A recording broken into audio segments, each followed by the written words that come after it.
Welcome to SydDT number 74. We've been going for a while. Tonight we're all about design thinking in social enterprise startups. I'll ask some questions about that in a sec. And we're joined by three awesome people, one of which is just landed from Melbourne, and will hopefully be here soon.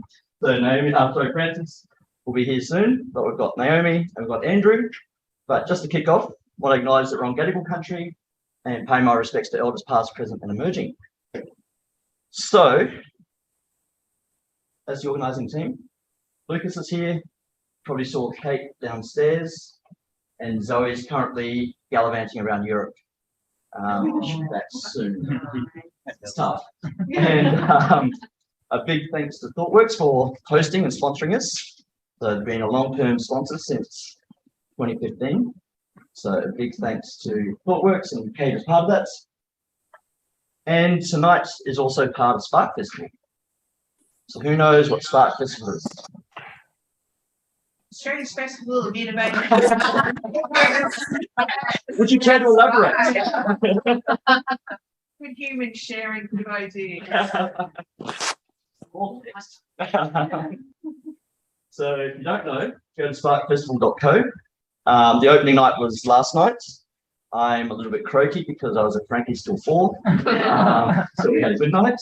So, but goes for a couple of weeks and loads of events and loads of free events, mostly in Sydney, but all over Australia these days, and a bunch online as well. So check out the program, lots of awesome stuff to see. And tonight is one of the first because the opening was last night. So we're in the first few events being run as part of SparkFest this year. And we've actually been part of the SparkFest program pretty much from first day, actually even the year before it got renamed SparkFest, or it was that very first year. So I think it was 2016. Sydney Startup Festival, I think it might have been. Yeah. So that question, damn, before you read the screen. Who knows what a social enterprise is? Before I show that slide. We've got a couple of people who do social enterprises. Anyone want to share what it is or they think it is? Well, I think so. A social enterprise is a business that is about making money, but so it's cool. Run the gamut from that actually goes out and, Salvation Army or something having a story lesson. So that's a social enterprise. So I went through to businesses like me that's a vehicle back to our. Awesome. Well played. Is that consistent with what everyone thought a social enterprise was, if you had heard of one? Oh, yeah. Good. Well played. So, Social Enterprise Australia is the new national level body that's just been formed as a legal entity, at least only in the last month or so. So it's a massive step for Australia.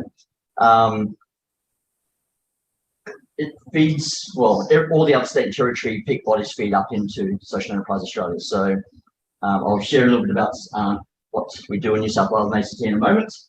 And also play a video, so trying to help communicate what social enterprise actually is and have clarity and brevity around what that definition is without getting into sort of certification and the detail. That's a big focus of the campaign that Social Enterprise Australia's just started running in the last 2 weeks.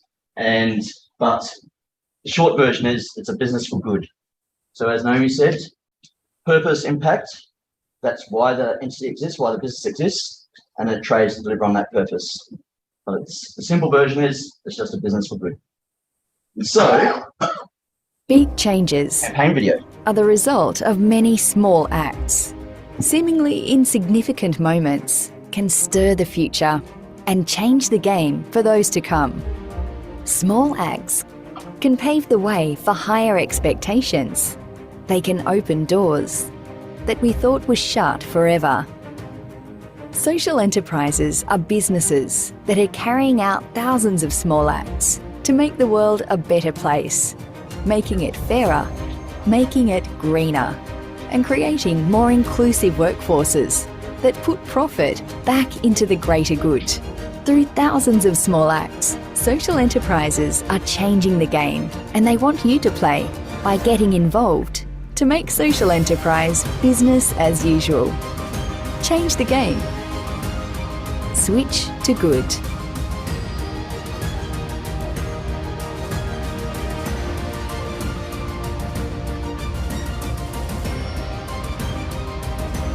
So hopefully that gives you a bit of an idea in simple terms what a social enterprise is. And in most cases, I find it's more useful to think of social enterprise as something you do, that you do a social enterprise, rather than getting too caught up in I am a social enterprise or I'm not because I'm this legal structure, etc., etc. So think about business for good means that we can all actually do this, either if we're running our own startups and businesses, or even inside other organizations, we can at least make decisions that start putting this in motion. And you saw from that video, big part of it is to make this business as usual, that we actually look after people, communities, our planet, while we make money. Hopefully everyone is on board with that. Sounds like a pretty good way to do business, and hopefully it's nothing too controversial in that idea. And then SECNA, which is the Social Enterprise Council for New South Wales and ACT. So it's a really long acronym and sentence, basically. But we're the member-led peak body for social enterprise in New South Wales and ACT. And everything we do is really around sort of connecting and helping to create and connect a thriving ecosystem around social enterprise, and for that vision, which is sort of consistent with all of the stuff that we all collaborate. Yep. I'm getting feedback. Where we can all collaborate to have people and places and planet thrive. That's kind of the vision that rolls up into that Social Enterprise Australia level. And then SECNA, we also contribute through to that as well. That's our current SECNA board. Cindy and I are the last of the two founding board members, and we'll roll off at our max term at the next AGM. So if you're interested in getting involved as a board member, there'll be some spaces very soon. And we're also hiring for the first CEO or executive officer of SECNA. So if that's you, or you know someone who you're going, that'd be perfect for it, go to secna.org.au and how to apply and everything's on there. So I thought I'd give a little bit of context on what social enterprise is, since we're talking about design thinking and social enterprise startups. And now we get into the fun stuff. So the format tonight's going to be a little fireside chat with Naomi, and then Andrew's going to do some talking, and then hopefully Frances lands, and we'll have another little fireside chat, and then we'll get together for a little panel Q&A all together at the end. So don't lose your questions, and it'll be pretty casual and informal because that's how we roll. So don't worry that you have to write them down, remember them all. Heckling is thoroughly encouraged. So Naomi, come on up. Tell us all about rePlated. What is, and so a very brief intro because Naomi's going to do this now. But we first met back in 2019, pre-pandemic, and In real life. in IRL, that's right. And then since then you've been doing loads of awesome things. If you haven't seen Naomi and rePlated on LinkedIn, you probably don't spend any time on LinkedIn. And Really busy week. and recently just won a good design award as well, which is pretty huge. So tell us about rePlated and yourself. And Well, I think that the thing about me, which is really interesting, being back in the space into Thoughtworks for that as well. My background was very much in service design. I worked with Thoughtworks my last professional role contest, and I very much, I said this is kind of where I started. And I think the question I sometimes get asked, the one I used to sometimes get asked is, well, how does an arts graduate wind up in working in tech? That was the first one. you have an answer for that? I do. Well, it's a long and weird one, but that's not what we're here for. So I'll talk about the second one. Can ask me about the other one later. But that switch into becoming a product business and leaving that behind was because I couldn't find a product that I wanted to make, like that I wanted to buy to meet the service that I wanted to make. And we've done, this business didn't start overnight. It's been a very long gestation. You know, I was talking about this as a problem. Like, I'd come back from London. I was working at Digital in London, and I'd gone to the East London Design Fair, and I bought my first tin cup. And I brought it back to Australia, went out for coffee with my boss, my first day at work, Westpac, and she ordered us double walled coffees while sitting in, and I was like, got upstairs and sitting in, and why would you do that? And that's not really weird.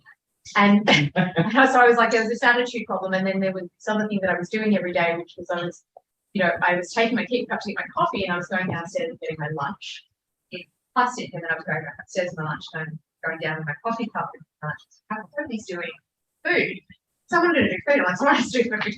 And, you know, fast forward a few years, I go back to Digitas, you know, do beach cleanups, cleaning up the kids, picking up rubbish on the beach with my kids. And like, at some point, I'm like, someone's going to fix this problem. Is someone actually going to fix this problem? I think this problem needs to be fixed. And then at some point in about 2018, I was like, oh, right, that's me.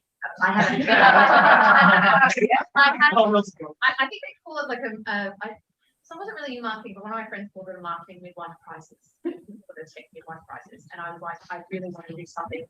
I did some coaching, and I was doing some executive coaching, and I wanted to make something of lasting value. And that was the first statement that I made to myself. That's what I wanted. I wanted to give something back to the world, and I wanted to live and work in a way that was aligned to my personal values. And I thought about when I got home obsessively, like, take work for your days.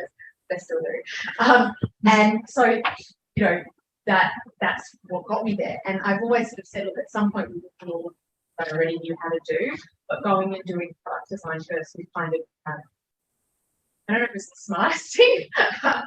Sort of like we started. But like, I really believe in the power of design, and what I've really fortunate enough to learn through this process is coming into a part of the design world where iteration is not where most product design is doing, and coming at it from a perspective of someone who iteration is actually, you know, I've been working Agile since 2005. Jack Chatslow at the time was LBI, Atlassian's first customer in Europe. You know, so we were at the really beginning of that, and just, and then when you know that that's how you want to work, and that's a better way to work, moving from waterfall and into agile design was huge. It was one of the most inspiring parts of my life. But you start to think about, well, actually, what other parts can you do that with? And product design was the first thing I came to, where there's really iteration. Did a lot of piloting. I bought containers from Alibaba.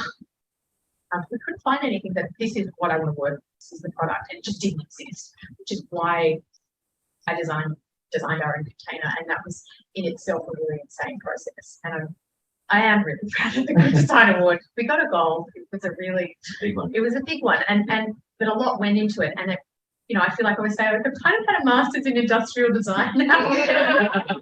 It's not true because I can't use CAD. But I talk to the people who can.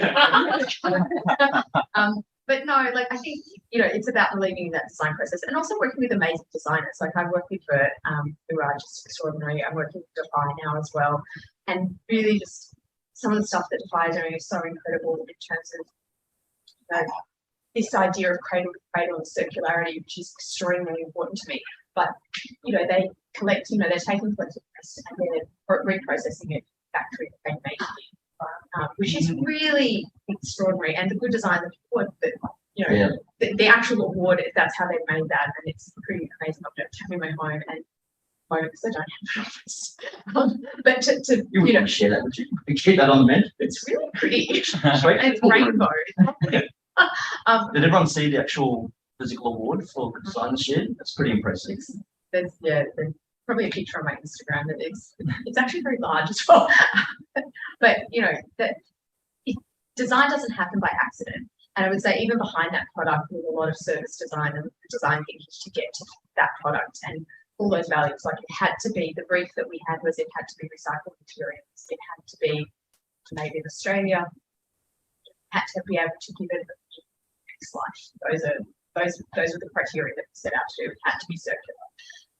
And that stuff is not. I would say it's a lot easier to design for a linear economy, but I think things are in place now compared to even 2 years ago. Where I know the things I know now, we will not make as many mistakes. I make a lot of mistakes. The world's always making mistakes. I make a lot of mistakes. So I will make new mistakes. You're right, I'll make new mistakes. That's kind of fun. But what's really extraordinary, some of the stuff that we were being able to try and iterate in product design is actually what we found. I did a 0.1 version of the product, used PET. Theory was it might be dishwasher safe. It's not, by the way. It's not. But also this idea that then we looked at other ways to deal with the material, and then we found a new material which hadn't been on the market until last March. So we were one of the first companies to use it for safe application. And so also we're in a space where things are changing quite rapidly, and the world is moving towards it. So we are the consumer or the customer of these amazing new products, and it's very exciting. So there's a lot in there, which is awesome. And lots of threads. Funny we had 5 hours. It was also implicit in there, but question who's rePlated for? Plated is some people who like to go food. But our customers actually, our main customer groups that we focus on at this stage are actually facilities managers, corporates, B2B. So that problem that I was talking about at work, taking my container downstairs, or my cup up and downstairs, we think that work is a rich place to make change, meaningful change for good. And that companies will to do that, and that packaging as a service is something that people will want to provide to their employees as a part of workplace experience. That's kind of where we're at. That customer, but it's for eventually. If I had lots of money to build everything that I wanted to, this is the problem with, well, it's not anything a problem with design thinking, but social enterprises or any startup or anyone with limited resources, which is actually everybody, can't do everything, have to do it in steps. So we had to do product first, and now we're doing service because I'm bootstrapped. And there are limitations on what we can achieve. Awesome. So you've been talking a bit about at a high level, some of the design process. Yes. Is there anything that you would like to go deeper on in terms of how you approach it, tools you'd like to use, how it plays out?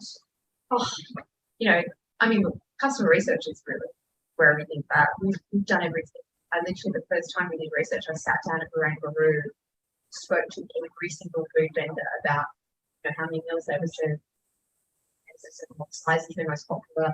Spoke to, we sat there and watched them for days. Watching people eat. Well, look, I really it's a really nice donut shop down there, so it's good. But there's only so many meals you can eat in a day. So after a while, you start to feel a bit like a wallflower. But there, there's did a lot of research, and that was, some of it was in person like that, and other surveys. Set out surveys. Got, hundreds of responses, and constantly do that. That's the process. So I think from a design process perspective, it's research, test, for testing, perfect. And testing what? So in our case, first, a lot of the tests we've talked itself, but also the system. Is that testing prototypes or? Testing some of it in prototypes. Like the original prototype, the first pilot we did in a workplace in Surrey Hills, we bought containers off Alibaba office, did a lunch and learn session with the team, and measured results. So I sat there with bin audits before we went out to do all kinds of stuff, and actually the process of that, the bin audits before, during, after, team happiness before, during, after, all that kind of stuff that we're doing. Politics, it's all qualitative to some degree. Well, some of it's not. There is. I mean, on the big stuff, like do you do it by weight? Do you do it by number of empties? Do you do it, do you do it by contamination rate? So we have kind of our tool set for all of those things, the things that we measure when we do an implementation, and that a lot of that came from our very first pilot. So you sort of got a playbook being rolled out to a new sort of office or application. And that sounds like it's quite a rigorous and robust hypothesis and experimentation and I go for results measurement. Yes, there are. And also like some of the other stuff, like we also, I mean, it's not something I've put on our website, but we also had the R&D grant for the product. So all of the stuff that we did in product, in some ways wasn't as iterative as it would have been helpful to be. You have to tool before you can test and finish. It's not great. But that, you know, like all of that is, that's really, that's a good state of there. And a lot of microwave testing, dishwasher testing, hundreds of dishwashers. We actually wound up giving this last iteration. I found a friend who owns a pub and just gave, like, we actually did it with the first one. We had a restaurant, someone just stuck it into the dishwasher and just left it. Taking it out, you have to take it out in between to cool, but taking it out every time they do it. Commercial dishwashers don't have much of that. I do. Their cycles are between, like, usually between 60 and 90 seconds, so they're not very easy.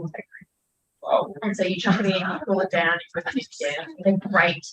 Take a lot of plumbing. And don't put the wrong seconds. Yeah, I'm out real bad. And it's you don't want the bubbles. So it's a bubble free. But yeah, so no, I mean, yes. So there's, well, I mean, there's definitely rigor behind it. You know, but it is very different depending on, you know, that stuff's not design thinking. That's So how well does the product look? where would you draw the line then? Of why is that not design thinking? Where's the boundary on that? Oh no, but look, it is, because at the end of the day, the criteria of the product is also dishwasher safe, microwave safe. Like those are, that's things when I did that initial research. What is it? What performance would you need to see from a product to commercially those were non-negotiables. And when it wasn't really dishwasher safe, I didn't sleep for 6 months. Awful. Yeah, it was pretty bad. And so with that pretty immersive and contextual inquiry type research that you've done That's all over the years. fancy names, I like it. That's a research out. So from that, have there been any insights, you know, key insights or things that's just completely changed the perspective of how you see things from some of that research? Do you think, you know, I think one of the things you've always got to be careful about with research when you're doing anything qualitative, and particularly for things that involve behaviour change, when people say what people say and what they do are very different. And actual behaviour versus people's perceived behaviour is important. And one of the most insightful and important, I guess, conversations that are in relationships that I've had is actually getting to know behavioural scientists. Because actually for us to really truly scale, it is behaviour to change. And that is, it's very different to, I guess, a design. Here's a product. Actually, what our product is creating a product, a service that will inspire widespread pace of change. And when you could arguably say that the coffee cups in and now that's not what quite happened.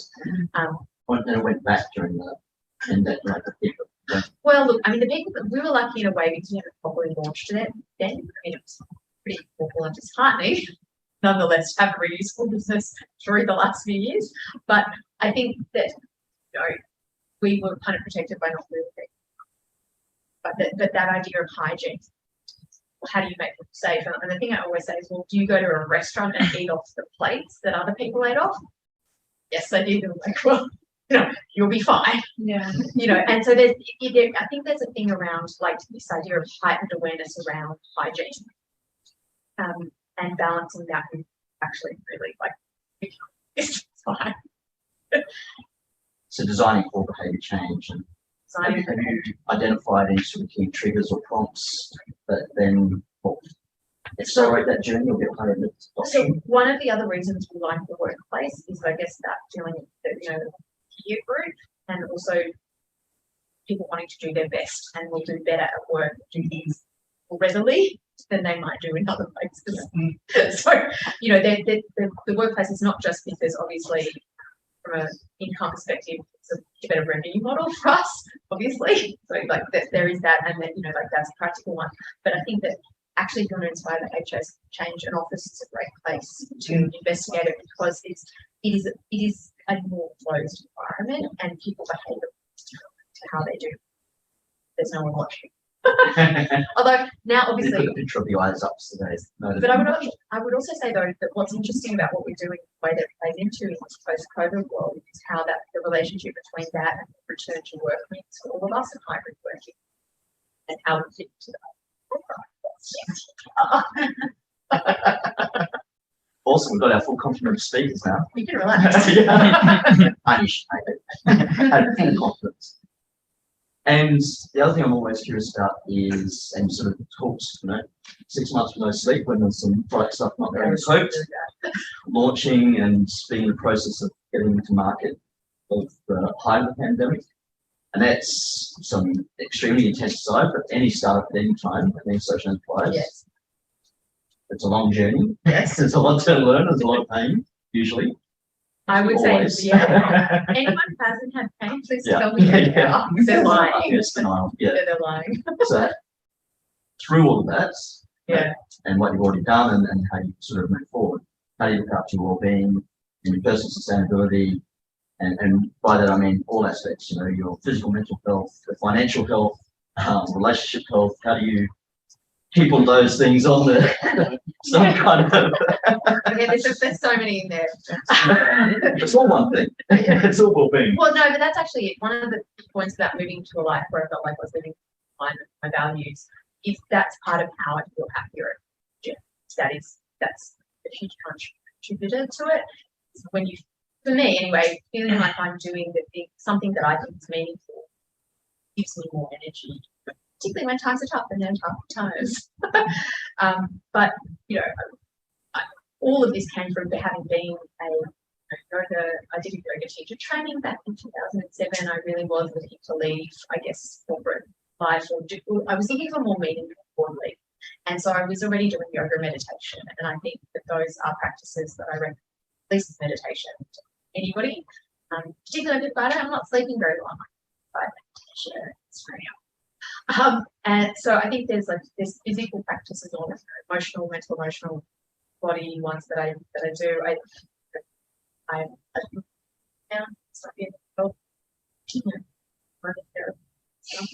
gonna kill you and but no, I mean, I get a lot of energy from lots of things. I have 2 kids, part of my story, part of my life.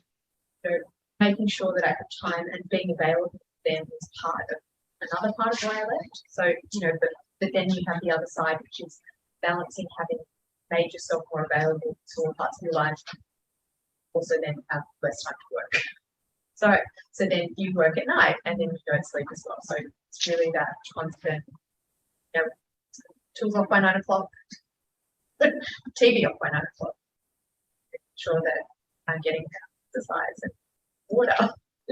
So I don't know, I think I'm a pretty balanced person, but I know that it's taken a lot of work on me to be that way, and I know that that's so And was that work? Sounds like a lot of that work sort of started for years. doing rePlated, and then obviously continuing during. Yes, years in like 2000, like forever. But here, good foundations. I don't know, I also think there's I'm working with Qantas. It was the first client that I'd ever had, where it was really different. It's a wonderful working environment, and the reason that it worked was one of the guys said it to me when I was like, "Look, some projects going to be played," and I was like, "This is not a big deal here. For us, a category 1 bug that a plane is about to fall out of the sky or this we don't really sweat that." And I have to say, without any question, I was like, "Oh." Like that Perspectives. yeah, right, like yeah. And so I think there's a bit of that I've taken to lots of parts of my life. I try not to make about things that are not actually that. They got a big yes. You like that? Yeah, unfortunately you can't impose that on other organizations. I wonder if organizations think kind of like mindfulness sharing. Which is becoming more commonplace. Still working for it. Getting it. I would like to see that. Yeah. And so for anyone that's thinking about either starting a social enterprise, getting involved with one, Yes. what would your advice and your recommendation be to how to think about how to approach it? So I began all of these journeys with doing a bunch of courses quite a few ago, because I'm like that. But I systems thinking. I think there are lots of resources in the startups, in general and in social, some of the social enterprise space. Use them. A lot of them are free now. I wish I'd known some of them at the beginning of that journey, but those pre-accelerators that if you've got an idea, go and do one. Like the programs are fantastic. Like a Toronga Hatch, which I did the first year of, they now do a pre-accelerator, teaching a module on it, or doing guest starring in a module on it. I think, I don't know if the applications are close to that, but that sort of thing's really good. The impact room. Go and find those programs, and I think that's where you'll get some of the toolkit that's beyond, if you're a designer and you come from a design background, the stuff that's kind of outside of what you already know.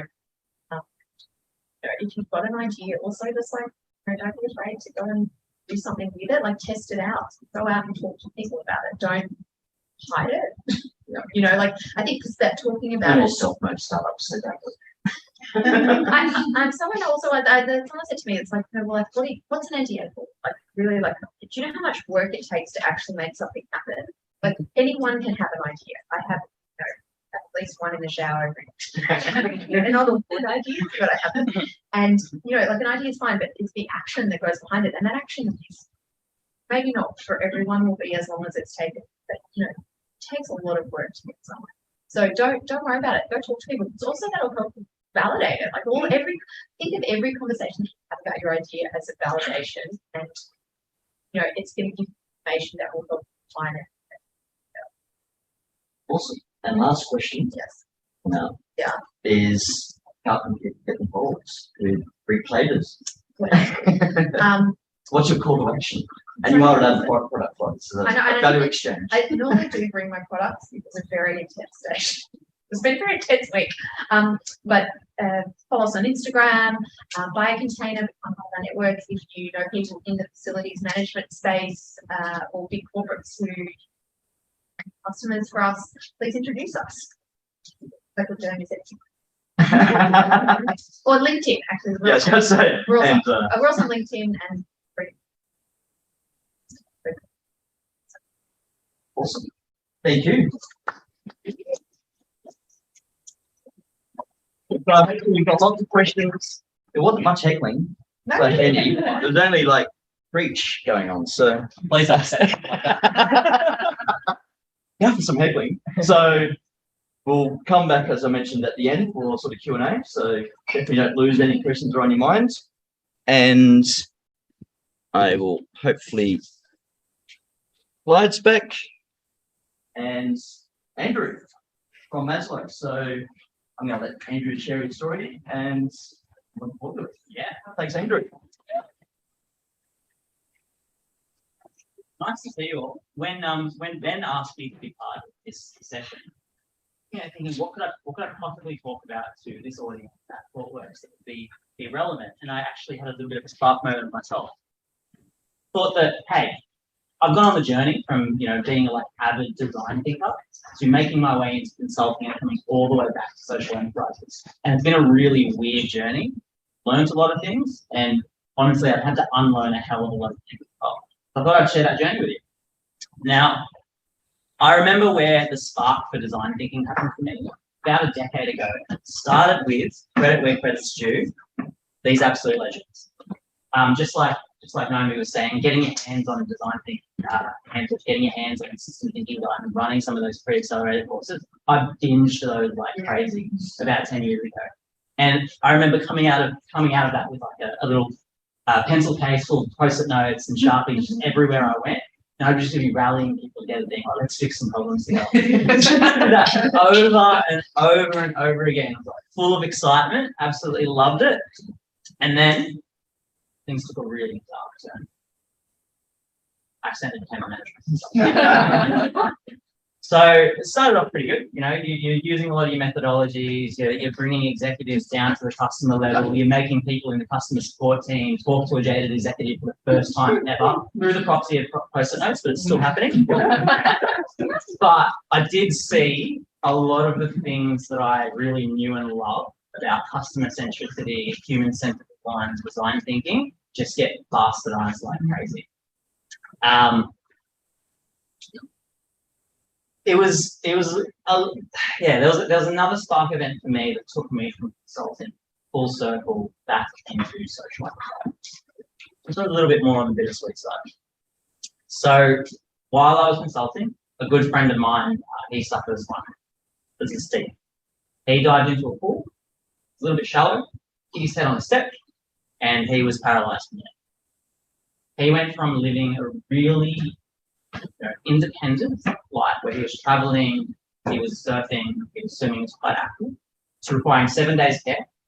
He needed to think about 24 support workers throughout the week to hoist him out of bed, change his catheter, set up his meals, pack his bag for whatever he was going to do for the day to help him deliver his 4 or 5 different home therapy programs from exercise physiologists, occupational therapists, speech pathologists, psychiatrists and physio. But there are a lot of challenges with that. We learned spending time with him that he was absolutely sick of repeating the same support routines to carers every single time he came in. We learned that it was absolutely impossible to remember everything that had to do in home that was given to his therapists. And nobody in the entire ecosystem really had the tools and facility to actually talk to one another and share information. Team support workers would come in one day, do something, leave. The next day, nobody spoke to each other and at the start. After that, we learned just through speaking with hundreds of people that went through rehab with Steve, many of his therapists, many of his support workers, that it wasn't the people to blame. The system was a little bit flawed. People simply didn't have the right tools to deliver what they wanted to deliver. So someone, even if they had their best intention, information simply wasn't available for them to do the job that they needed to do. And honestly, I remember going through this, and it was a system thinking exercise. I went into this really angry at the people and the therapists and the support workers to begin with about malpractice and lack of quality of care that I was with a friend. But when we took a step back, we had to actually empathize with the fact that they didn't tools, incentives, or frameworks to do that.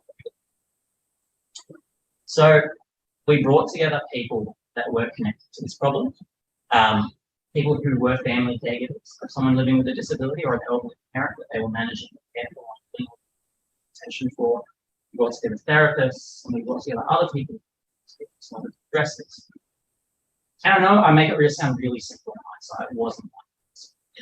We were racking our brains trying to figure out all the insights and trying to figure out what to do. But through the journey, we did land on creating something called Maslow.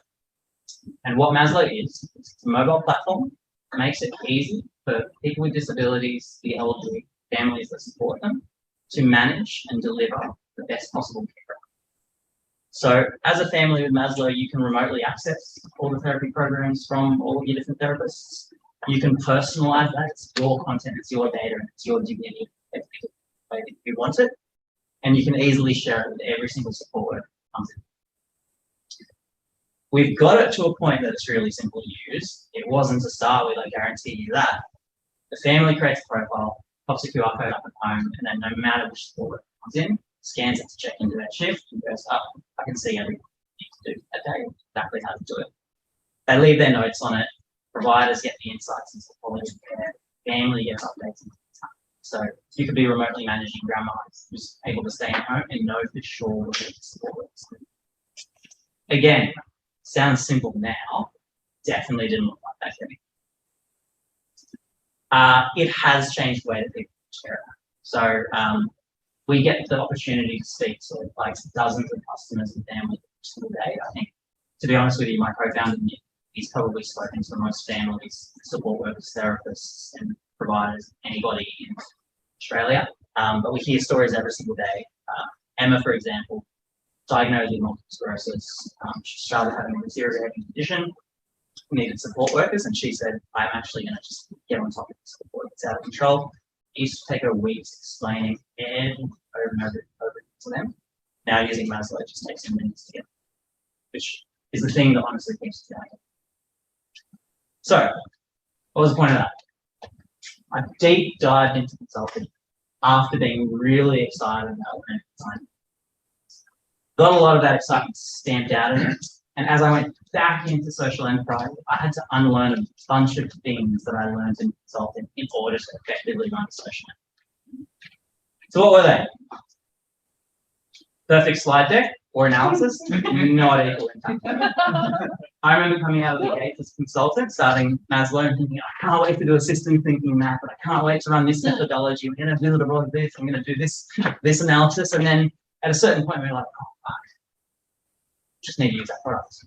And it might suck to start with, but we'll get to that eventually. The other thing is you learn more. I mean, there's a balance, right? But you learn more by getting shit done and getting feedback on it than you ever will in an Excel file or a PowerPoint presentation or any other activity that we do. That's not to say that it's not a good idea to shift in the right direction, but never ever underestimate how much you'll learn to run steps. The next one. Even small teams can end up in silos. So a lot of larger organizations use design thinking in order to have teams speak to each other in a really effective way that wouldn't normally speak to one another. Honestly, it's normally the customer support team gets put with the C-suite that would have otherwise never spoken to one another. And the customer support team goes, this is what our customers are saying to us, like, hey, this. And they're like, C-suite's like, wow, I've never heard that before in my life. And they're like, if you ask anyone in the customer support team, they tell you the same thing every day, you're jaded. But it doesn't just happen in large organizations, it honestly happens in small teams as well. So we started noticing it happening with a team of 5. Our engineers actually didn't have a lot of context about our customer. They were receiving second-hand information from self-found customer leads. We solved that by getting permission to stream every single customer call we had. We have a channel on Discord. Customer calls are in, and anytime the engineers want to hear what's going on, they just tune in like it's their radio. It's genuinely okay to think outside the box. So again, we get like when I was a consultant, we'd have people paying tens or hundreds of thousands for us to run innovation workshops. So think outside the box, innovate. That's really cool. But often the things that are going to scale and the things that people are actually going to pallet and cause behavior change are normally the most obvious and simple. And that's okay. It's good to be divergent and explore the realm of possibilities, but it often comes back down to doing the thing simplest because it's the simplest to manage, simplest to execute, simplest for your customers to understand. Yeah. Beat the system, you might have to become the system. That sounds really cheap, I like Yoda first. But yeah, like I told you, we came out of the gates and I was actually full of fire and really operate like support workers for the stories about therapists for the stories about providers for the stories that I heard. And I remember being like this antagonist to the system and just kind of like trying to shake it up. And they wouldn't listen to us. Like they don't want somebody coming and telling them. Realized that we actually had to really listen and empathize with them as well. We had to create better tools and systems for them as well. We had to understand the boundaries that they were working in order to actually empathize with them. Yeah, I started off really angry at support workers. I've heard so many stories about malpractice and care and support work. I decided to become a support worker for a while and start giving some support to understand the training what that looked like in order to really empathize and understand the system so that we empathy can't be emulated. So again, I'm so used to these design thinking workshops in massive organizations so that I keep repeating essentially, but like as a method to teach a jaded C-suite in how to have empathy for the customer, but through a proxy of post-its. It can't be emulated. And what do we do about that? So the one thing that you'll always hear, and I'm sure people say this all the time with our social enterprises, our startups, is bring people into the conversation to have a good experience. Otherwise, you're going to design something that doesn't work. And it sounds really simple. Sometimes it is. But empathy is simply. Second part of that, I think, and I'll reflect on this journey for me, is, you know, we're not designing for this. We're genuinely designing for them. Through the journey of building this social enterprise, we've built so many relationships, so many friends, and so many people in our lives that are living through the challenges that we set out to originally solve just for our friends. But now that's actually just our reality. It's our lifestyle. It's not empathy by proxy. It's that we're genuinely here to help people living alongside us. So, I mean, that's it. I did want to kind of put a call out there to all of you. That is, if you are somebody who has somebody that's receiving care that you care about, or you or a family member is taking the brunt onto your shoulders to navigate all of that, whether it's an elderly parent, a friend with a child living with a disability, some managed support workers, come and talk to me. We'll help you out and show you what to do. And secondly, if you're a champion in the space and you want to see this space change in Australia first, instead of human development, to listen to and chat with people. Thanks, everyone.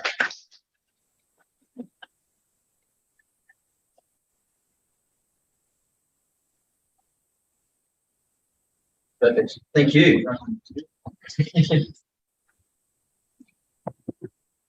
So, pretty awesome story. More to come once we do questions and answers. But there's Naomi. Not Naomi, Frances. Her sister is Naomi, and her co-founder on givvable. And there's also our other Naomi tonight. So, come on down, Frances. So we're into our third leg before we have a bit of a panel chat.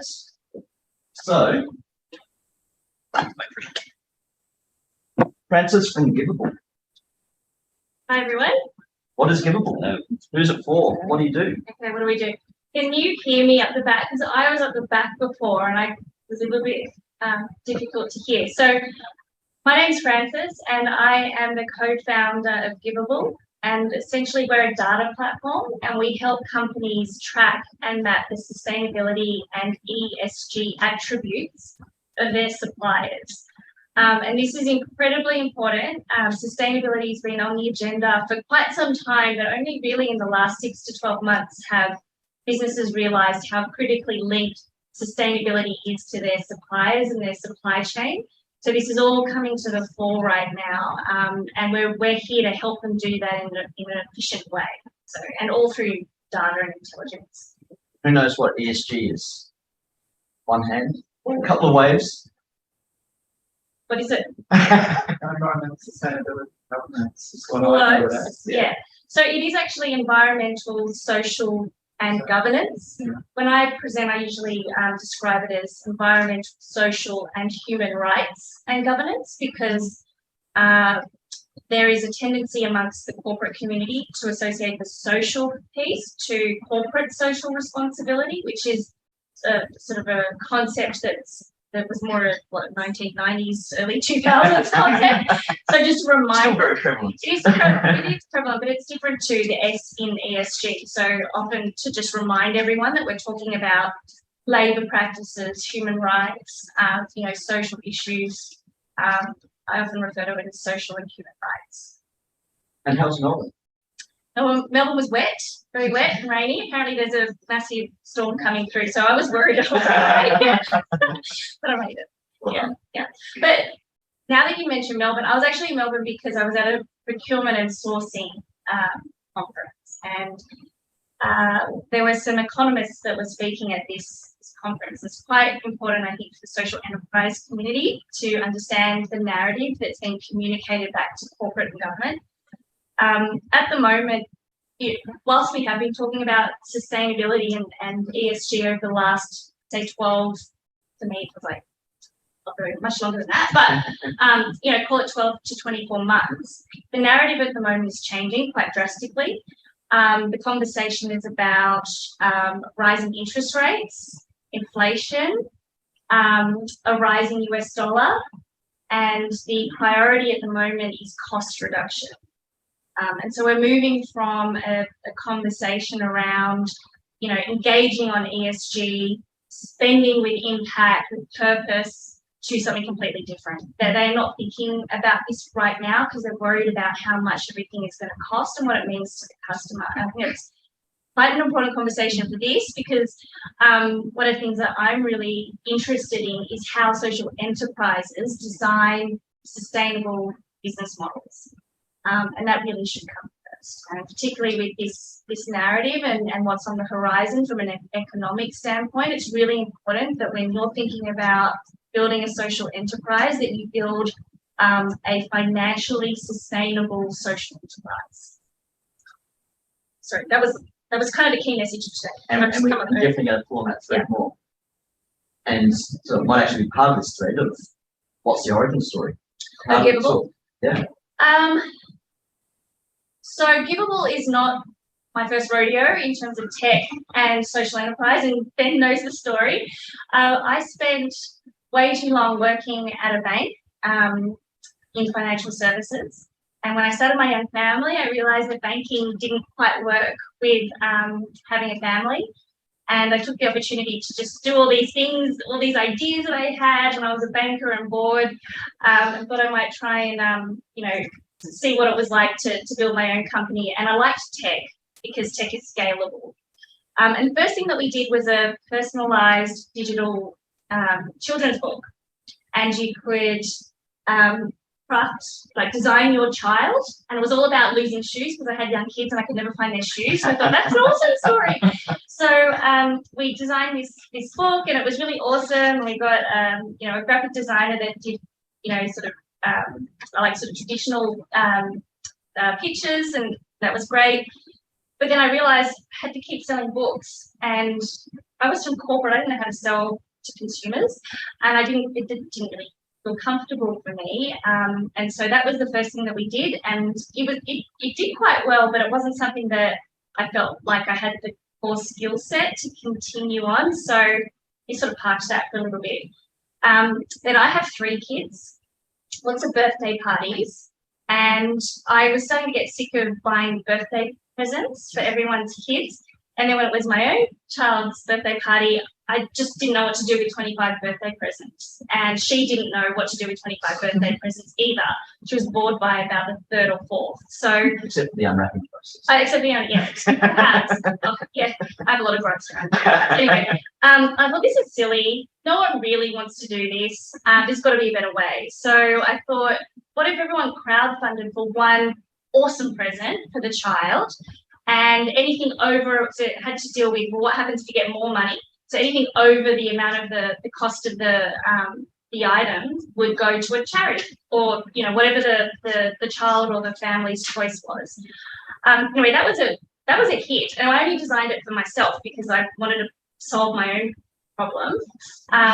But then I had other people. So the people that we sent it to, they wanted to use it for their birthday parties, and then those people, they would have a birthday party, and then those people would want to use it. And so this thing was naturally viral, just kind of went everywhere. I thought, that's really cool. I love this. I don't have to keep selling it. It sells itself. So that was really cool. And I don't know if this is how I met you, don't it? If you did this one. Yeah. Okay. Yeah. So anyway, that idea got picked up by a couple of programs. So the University of New South Wales Accelerator, and then I did a program with Ben through IMG. Yeah, I do. Yeah, that's right. Our jetpack program. Yeah. And this is where the whole business model, like thinking about your business model, comes in. So anyway, I did some modeling, financial modeling around what it would take for this thing to make a decent amount of money.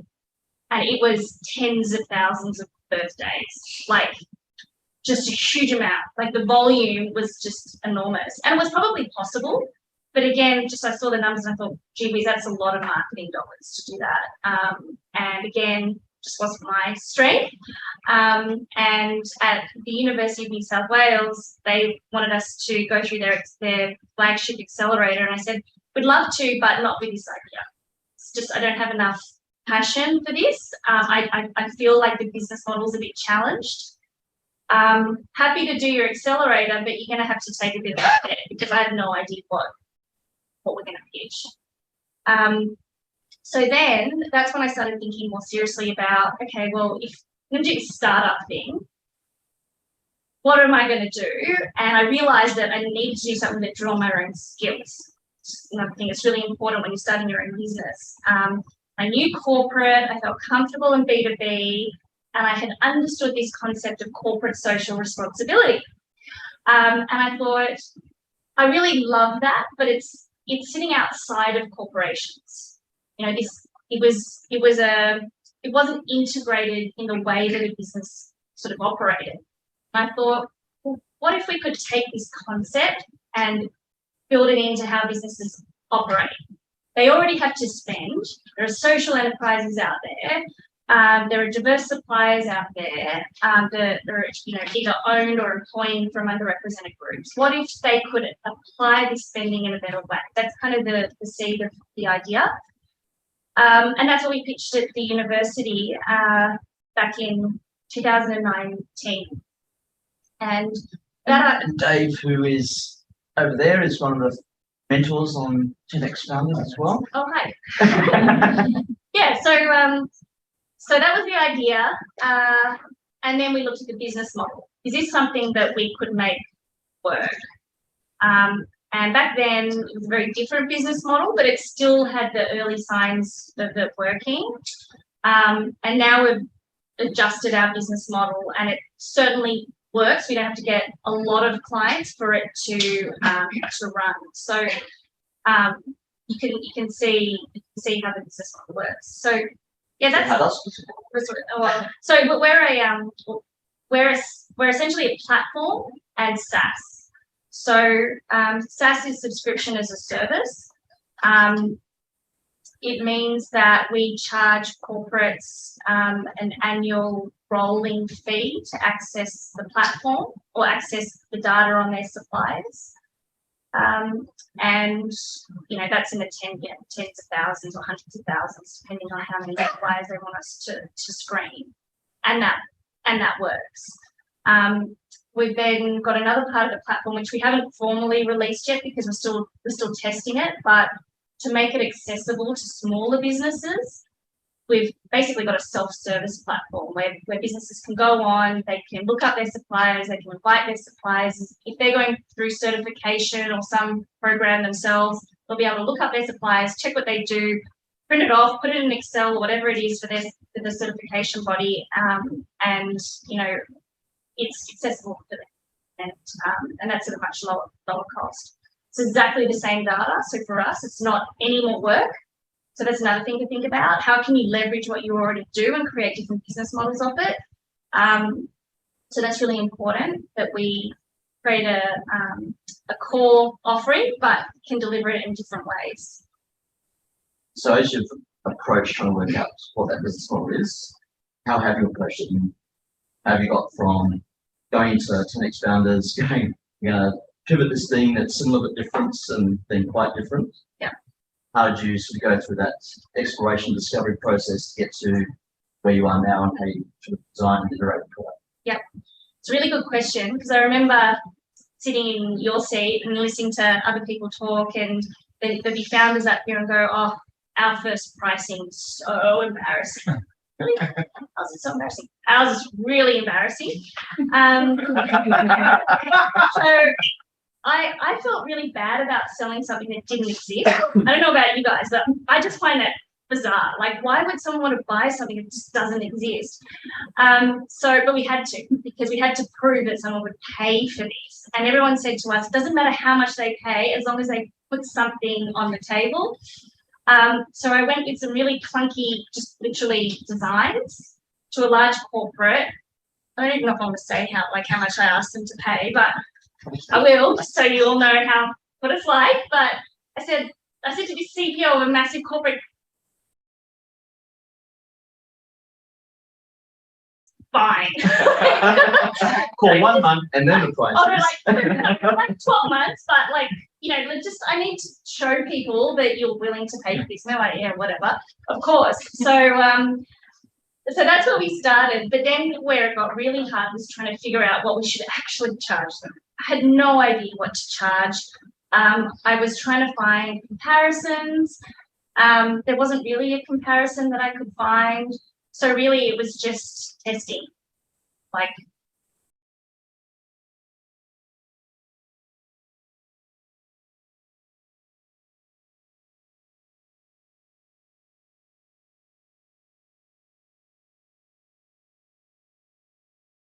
So it's somewhere. and that's basically how we did it.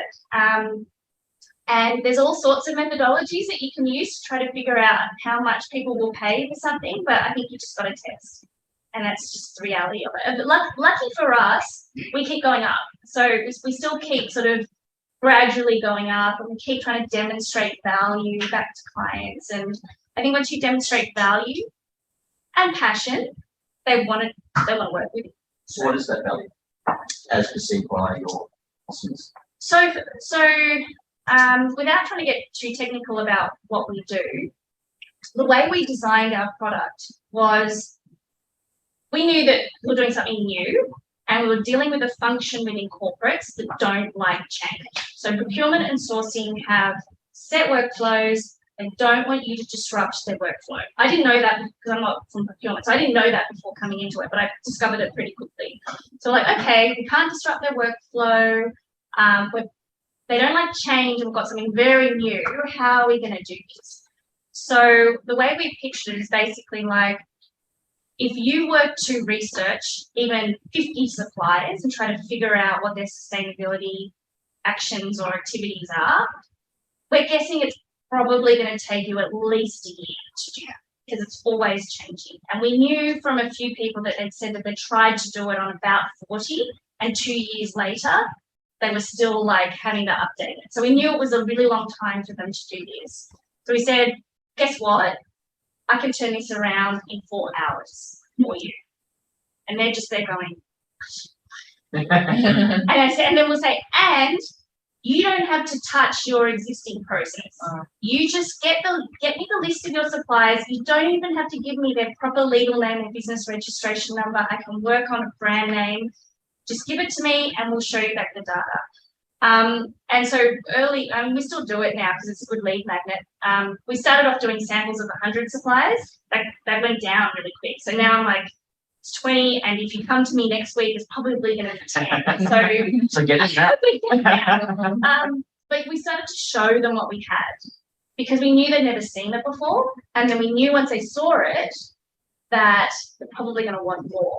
So we don't really care if they ask us to come in and screen 100 suppliers, because we know next year it's probably going to be 5,000.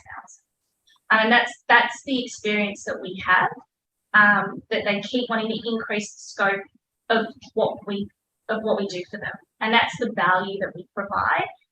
And also I think the one thing I've realized is you think that people know as much as you do, but they actually don't. And so there's so much knowledge that you can share with them that they find incredibly valuable.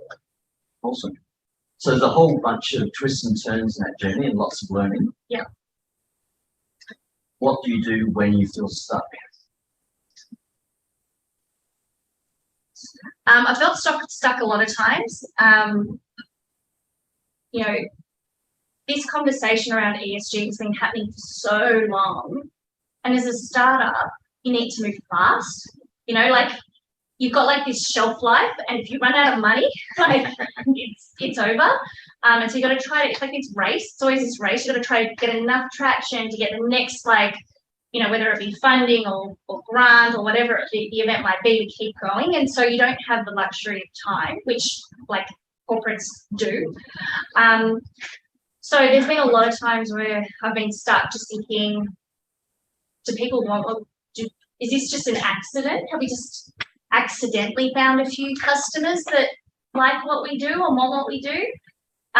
That's been my biggest worry. Like, is this really scalable? Is this mass market? Is this, you know, and and when I'm stuck, I usually go to a mentor, to be honest. And that's why in startup land, there's all these ecosystems, because it's so important for you to bounce these things off other people. So I usually go to a mentor. Ben's one, I've got a few, and I'll, you know, bounce off the problem and get their advice. If I'm really stuck, I may go ask a customer, but you also don't want to kind of reveal too much to them. But yeah, it's usually mentors. Yeah. And my husband, he's very grounded, and plus he's not in what we do. So everything he says just sounds so sensible to me.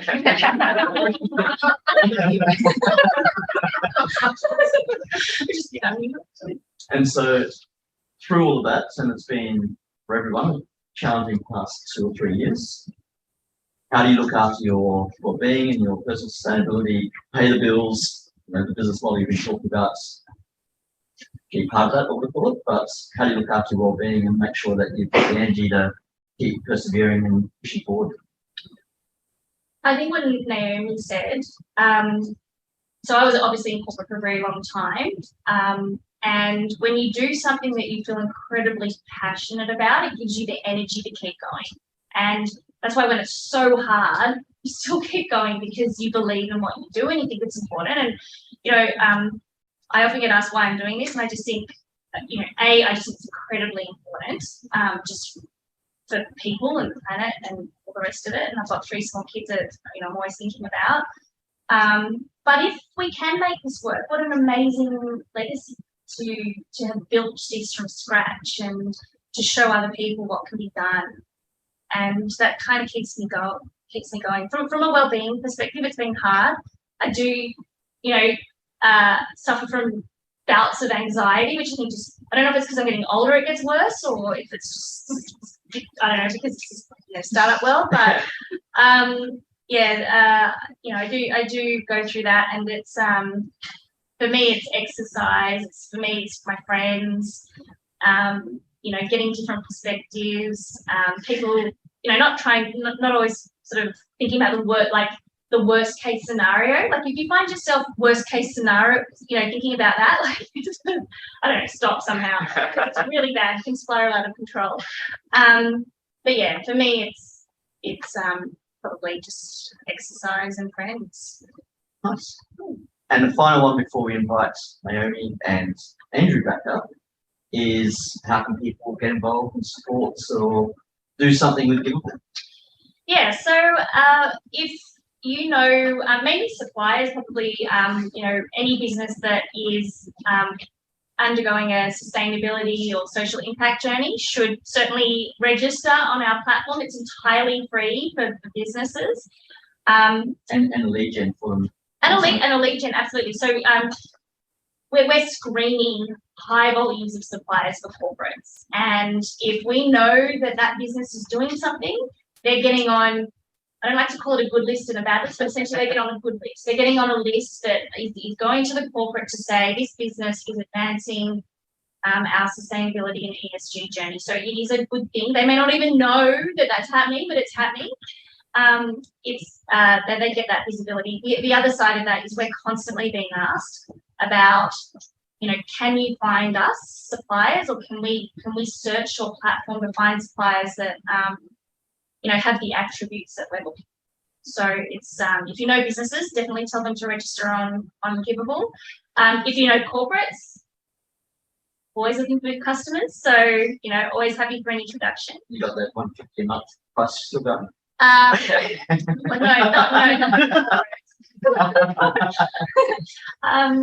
But yeah, so and then follow us on LinkedIn. We have a lot of learning. So one of the big things we like to do is really educate businesses on this stuff. So we just did one recently on the circular economy.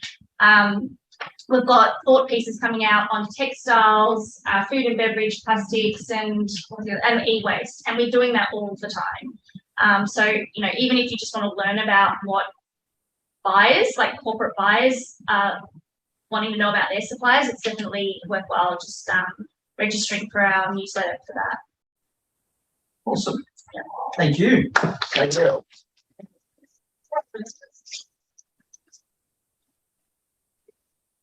So hopefully you've been thinking of loads of questions. You're ready to roll. We'll ask Naomi to come back up and Andrew as well. Will the three of you fit there comfortably? Okay. Yep. And to incentivize good questions, best question as deemed by me. I'll ask for some other feedback. But someone will win a copy of my book, Solve Problems That Matter, How to Design, Build, and Launch Social Enterprise Ideas. So it's where that's design thinking, social enterprise, social innovation, and well-being come together. That's what the book's about. So who's got questions? Grace, I think your hand was rapid fire first. Yeah, sure. And I do have to disappear. Sorry, I live in Brooklyn now, so I've got 2 hours to travel home. But I'm on for Naomi. I'm recently joined. I come from a software background. Iterative development is my world, and we're now doing hardware.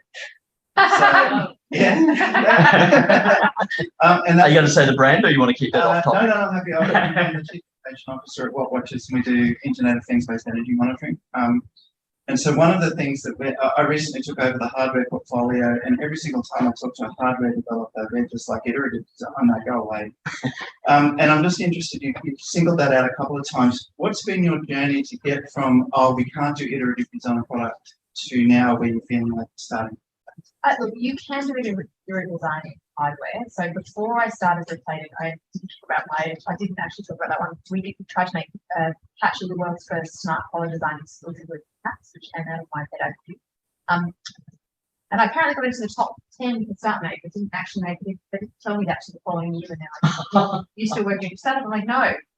Like no one gave me any encouragement. And I would also say the reaction to that, people like cats, I don't like cats. Like literally everyone's always like, I don't like cats. And I'm still talking about food forever. So I have a tiny bit of hardware stuff.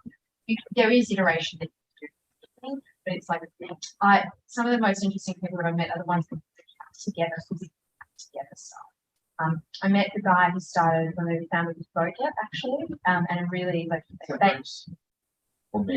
Ed. Thank you. We'll do bingo until we get the It name. was on election night. I had but basically, it's basically, what can you cobble together? Like IoT space, like, can you get sensors? Can you stick them on something? Can you try it out? Can you try to pull apart the bits of the experience? Like user experience is one experience, but what about the experiences? Like in hardware, things are really important, like manufacture and how close circuits are together on the board and all that kind of stuff. Like, what's the thing you need to test, and how can you hack that thing to test it? There's definitely iteration that you can do. Place where iteration seems to stop in product design and hardware design, I'm not as familiar with. It is when you start to do tooling. So, are there any prototype 3D printing? It's important one. If you're part of the UNSW Standards Network, you can, I don't know if you ever have a connection to UNSW, and I think UTS has a similar one. There's a makers lab, so you can go in and do making. Can you work with students to test stuff out in labs and things like that? It's that cutting edge R&D money as well to iterate in that way and kind of be able to make your money go further through the investment process. So there are bits of innovation. Iteration you can do by pulling apart the process, stitching it back together, and have it. So it's not like a blanket. If someone tells you no, you can't, I'm like, I would disagree with that really strongly, but there are limitations. And I just want to say that I did some work with TS Library in 2010 around this particular problem, and I'm so glad. This is so wonderful to hear that problem that they were thinking about back then. Is that the Institute for Sustainable Futures? No, this was the library actually. Oh. And they've still got the all that makers lab, which is mostly completely not used at all. Yeah. And Paul Brown recently did a student project around how to actually get more utilization of that space. Yeah, and Kimberly, Mel, did a whole bunch of research and wanted to see things about 5-6 years ago. So it's just wonderful to keep your work carrying it forward and becoming a real product. So Kevin's hand was next. Yeah, okay. So Get them queued up in the back there. I got a question for Frances and a comment. So Frances, my question is, why didn't you base your fees on the size of the enterprise turnover? That the yardstick to base your fees on a standard percentage. So you would say we charge you 10%, but then based on if you're dealing with say Westpac, you look at their sort of like turnover as opposed to if you have a 10% fee structure and you're working startup or new business that was still scalable. The reason is because they think about it in terms of the number of suppliers they want to screen, not the size of their organisation. So that's still a yardstick, though, isn't it? If you based it on the number of suppliers, that's a yardstick. Say the size of Westpac as opposed to say You Yeah, know, but that's like not, number of- that's not the way that they think. So they're like, you know, I've got 10,000 suppliers, but I only want to do 100. So for them, you're doing a small number of suppliers. Right. And you don't know what information you're going to get back from those businesses. So, you know, those models where it's based on revenue just was not resonating for them because they think about it in terms of their suppliers. And we still struggle with that today. Like today I was speaking to someone from Victorian government and it was a department, they said they've only got 300. So then you're sort of starting to struggle with, okay, well, 100 suppliers would be a third of your suppliers. So, you know, that's more significant than if it was just 100 of 10,000 suppliers. And so that's the challenge that we discovered early on, because that's how they were coming at the problem. So again, thinking from their perspective, that's how they were thinking about it. But, you know, we learned early on in startup land that pricing is something that you never get right. Right. And we openly, like, so now with customers, we still tell solid them, nodding going all I the mean, way through yeah, here. exactly. Like, you know, with customers now, I you know, we use it as a bit of a tool to bring them in to say, look, this is probably going to go up. So come in now early. We're innovative, it's new, it's nothing like this in the market. Come in early. You'll get preferential pricing, but at the same time, you have to give us quarterly feedback, and we want to know exactly what you like and don't like about what we're showing you. And you're in our club, and you know, and they like that.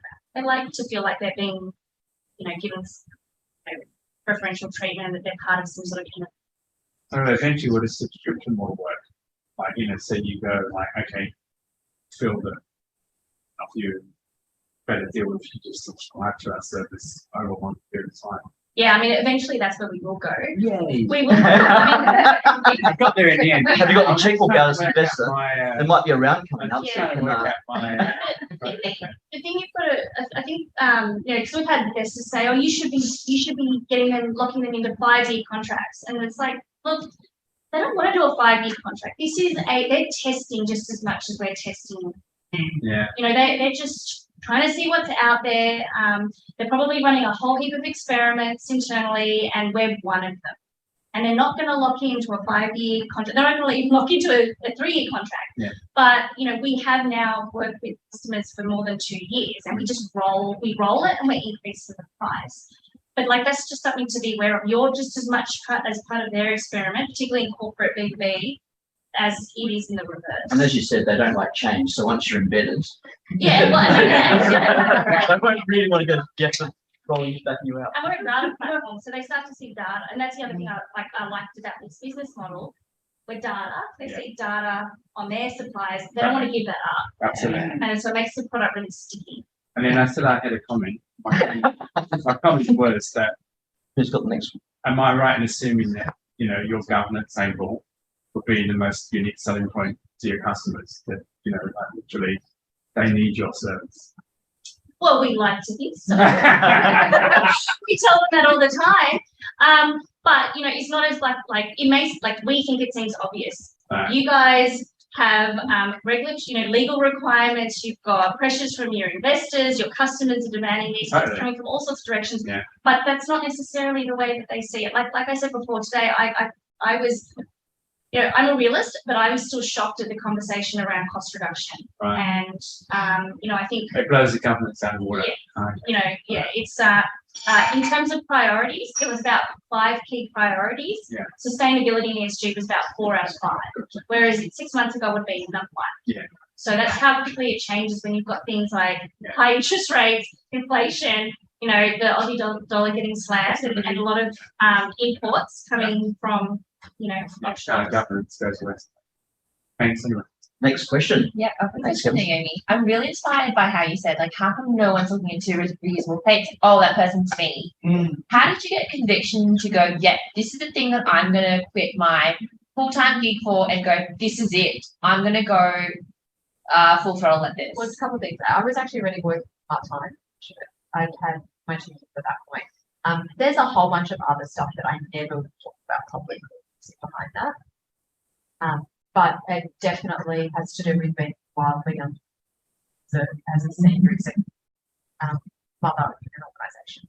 And I think I should start to be more open about that. I feel like this is, you know, like even now I get really embarrassed even saying that loud, but it's like those kinds of factors that are external to the positive story are important to know, like that those things help me. And I also have the safety net of a husband paid job. Those things are important, and I should say them because they're true, and they made it possible for me to make choices that I've made. And I think that that's true, but I also think look, you all have to, you know, like Frances was talking about it, like you have to live differently when you make some of those choices.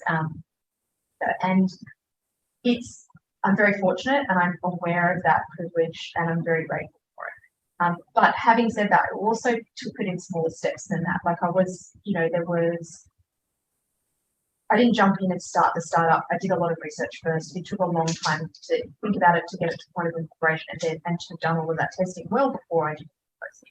So I wouldn't say my security is there, but also those conversations, like when I talk about the cat collar and people are like, oh, I don't like cats. When you talk about this idea, people are like, wow, that's amazing. And I think that that's what I mean about talking about it with other people. So you get that validation of actually, if people are excited by your idea, even if you're not putting money down, it depends where you're at the stage that you're at, but incremental sort of support and encouragement from some of the programs that I did that got me to a place where I felt confident to do it.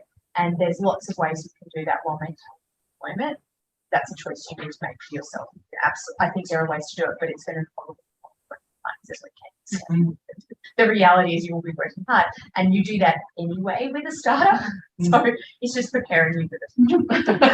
Thank you. Anyone got a question for Andrew? I do. Connor's up. Hey, Andrew. So my question was, so your product seems that it's mainly B2C, so that's like business to like the client and that client's family. Yeah. I was curious to hear what your experience has been like with the service providers. Yeah. If there's been much kind of interaction. Yeah. That's really interesting because that's something that we're going through at the moment. So we spend a lot of the time at Will Growing building this for families, building this for participants, building this for individuals at the end of it all. And because we did that, we became really confident at that. And as a result, the family started inviting all their therapists, inviting all the providers, inviting support workers, and it was a really natural growth loop that happened off the back of it, simply because we were providing grassroots value at the bottom level up. And what actually started happening was all of these executives from major providers started calling me up going, yeah, so all of our support workers use Maslow. What the hell is it? Which is great. Now we've got a partnership with Hire Up, we've got a partnership with some of the care agencies. They're all kind of because of that growth loop. And I will be honest, at the start of COVID, it was really hard to convince therapists and providers to adopt kind of remote working models. It was around the incentivization of what we had. So they're like, I get paid by the hour, and that's when the client comes in. Why would I do anything outside of that? Macro factor, COVID flipped all of that on its head, and therapists very quickly realized how important like asynchronous and remote health tools were for providing the best support in home. So I'd say, yeah, one was providing a unique set of values to the family has allowed us to influence providers to get on board, and then secondly, just luck factors. I didn't plan for it, so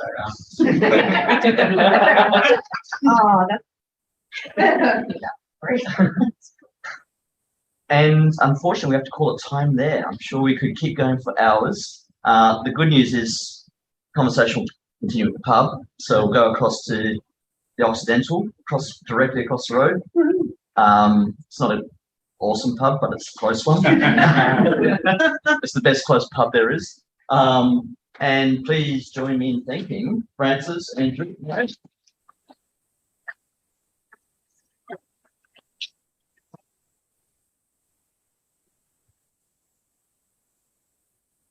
So one of the things I really enjoyed about that as well was three completely different sort of aspects and focus areas. So, and I haven't actually said, and the winner is, I don't know your name. Joanne. Joanne gets the book.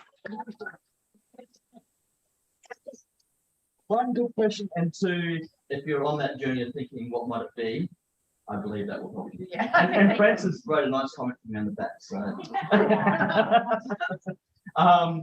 So we get to do this again next month. So the 10th of November, we'll be back here again. Thanks, Kate. And actually, Kate won't be here. you're I'll away. be on the beach. We're all welcome to be here. So rolling through. But we will be back here, and 10th of November, the Good Design Awards. I'm trying to coerce Naomi to come back next month and bring her actual awards. So it is a beautiful piece, and it is heavy. It actually. We'll at least have photos of it. So Ben Crothers, who a lot of you will know, we've sort of turned this into an annual tradition where Ben's been a judge, an ambassador for Good Design Awards for many years. So for quite a few years now, we've sort of had a meetup theme kind of around this time of year of a bit of a design of the state of the design nation. And so Ben's key highlights from the Good Design Awards as a judge. And this year we're also bringing in Kate Ingram, who's another judge as well. So that's something to look forward to, 10th of November, back here. And if the whole idea around social enterprise and what are these different B Corp, social enterprise, fair trade, what's it all mean, what's it look like? Our next SECNA meetup is on the 3rd of November. It's part of Small Business Month with New South Wales governments. And 17th of November is actually also Social Enterprise Day globally, which is part of Global Entrepreneurship Week. So sort of rolling into November, there's a lot going on. If you're into all of that, 3rd of November, and we will be at Seed Spaces in Glebe. And that's it. Game over. Thank you. And if anyone wants my book, because it's Spark Festival and Friday is 1 year since I did the soft launch of it, SPTM, Solve Problems That Matter, -Spark, and you get 20% off. And go to dynamic4.com and see you at the pub.